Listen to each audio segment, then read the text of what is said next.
Hey everyone, thank you for joining me. So today's video we're going to be doing this Mojo Monday sketch. It's going to be sketch number 491, and I found it on Pinterest where someone had already wrote in like some measurements. So we're going to base ours basically off of this, okay? So pause it here, and that way you can write down all the measurements and follow along.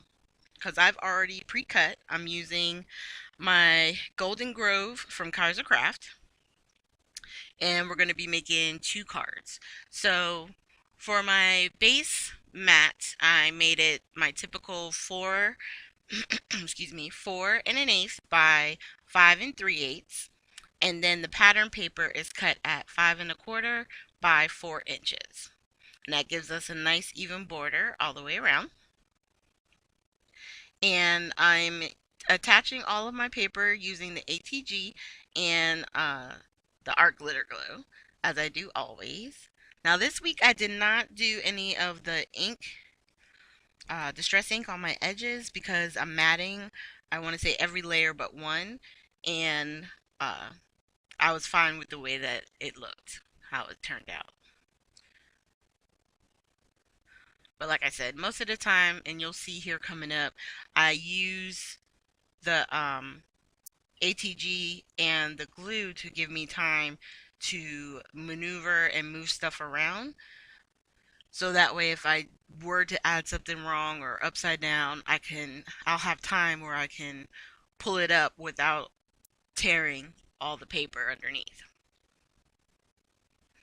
And real quick while I'm doing this, I do want to remind you guys, make sure you go over to Scrapbooking with Me Boutique. Lord, I haven't said that in a while. Scrapbookingwithme.com, because everything is on the .com now. It's not in Facebook anymore. We have groups in Facebook where you can do challenges and share your projects and stuff like that. So those links to all of it is going to be down below. But if you go and you purchase on their .com, you can use my code, which is TT15. So that's capital T 15, and you'll get an additional discount off of your purchase. All right, so we've got those pieces attached, and here I'm just kind of laying out um, this middle one, which is on the sketch itself. The pattern paper is 2 by 3 1/4, and so what I did was I just went 1/8 of an inch bigger on each to create the mat.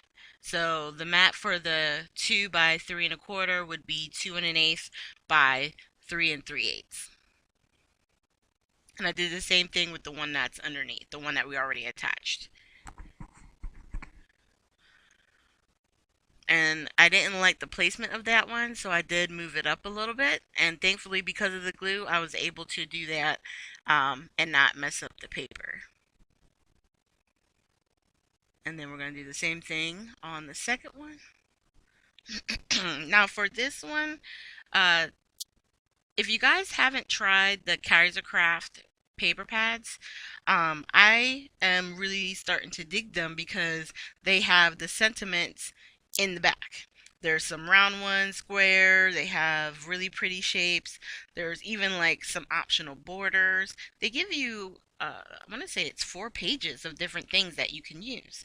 And so when you're doing something like this, like a sketch, or you're trying to like mass produce some cards, I think this works really well because you have so many sentiments right there in the back, and you could just use up the entire pad, including sentiments, and you don't have to worry about what stamps and all that to use.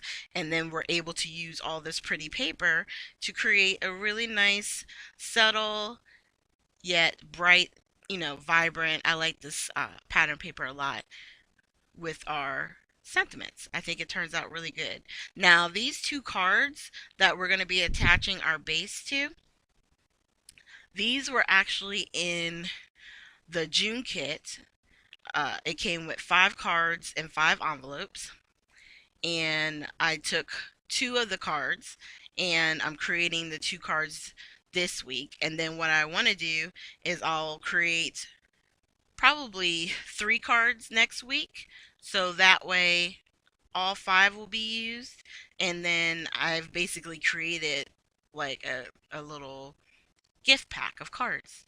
And let me see, these two I did happy birthday, so I'll probably do two thank yous because I think they have thank you in the back of this book, and uh,